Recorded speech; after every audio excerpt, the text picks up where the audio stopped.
અશોકાનંદજી આ કવિરાજની લાઈન છે તો એના પર થોડું તમે જણાવજો.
જય સચિદાનંદ. અશોકાનંદજી.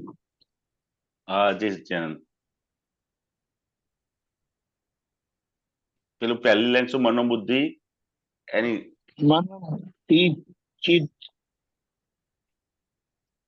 જોઈ જાણે અચંચળતા, અચંચળ દેખાડે જે કાંઈ દ્રશ્યો. હા, એને જોઈ જાણે, તેની જોઈ જાણે. અચંચળ, અચંચળ જ્ઞાન પ્રકાશ.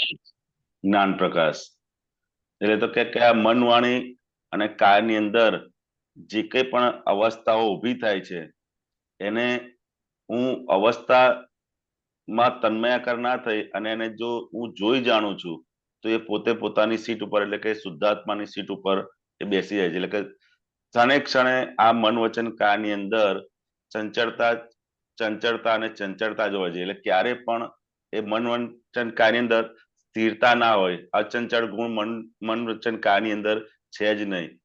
અચંચળ ગુણ શેમાં છે?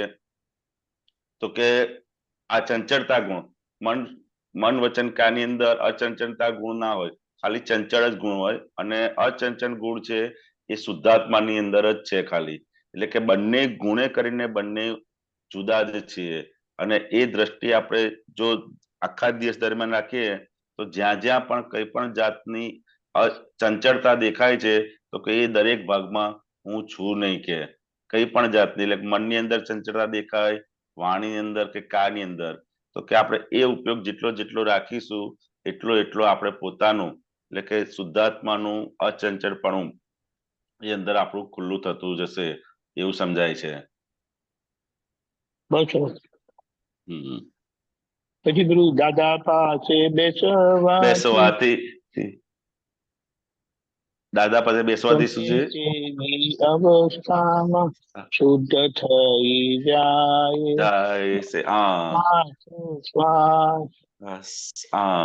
તો કે દાદા પાસે બેસવાથી ગમે તે અવસ્થા શુદ્ધ થઈ જાય શ્વાસોશ્વાસ.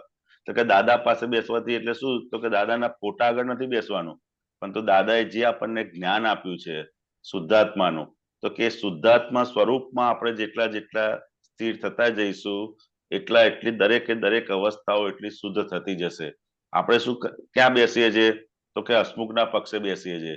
તો હસમુખના પક્ષે જેટલું બેસતા જઈશું એ બધી જ અવસ્થાઓનો નિકાલ થશે નહીં. પરંતુ જેટલું દાદા પાસે એટલે કે શુદ્ધાત્મા પાસે આપણે બેસતા જઈશું તો કે દરેકે દરેક અવસ્થાનો શુદ્ધ એટલે ચોખ્ખી થતી જશે. એટલે ચોખ્ખી કરવાનું ખૂબ જ સરળ. અને બેસવું એટલે કે સ્થૂળ રૂપે બેસવાનું નથી, પરંતુ આજ્ઞા દ્રષ્ટિથી આપણે અંદર બેસતા જઈશું. જેટલી આજ્ઞા દ્રષ્ટિની સમજ આપણી અંદર ગોઠવતા જઈશું એટલા આપણે દાદા પાસે બેસતા જઈશું. રિલેટિવમાં તો આપણે ઘણી જગ્યાએ અલગ અલગ જગ્યાએ જ્યાં જ્યાં આપણને રસ હોય એ દરેક જગ્યાએ આપણે બેસી જઈએ છીએ અથવા બેસી જવાય છે. પરંતુ એ પુરુષાર્થે કરીને દરેકે દરેક અવસ્થાની અંદર આપણે દાદા પાસે બેસતા શીખી જઈશું તો કે પછી ક્યારેય એ અવસ્થાઓ પાછી આવશે નહીં એવું સમજાય છે. જય સચિદાનંદ.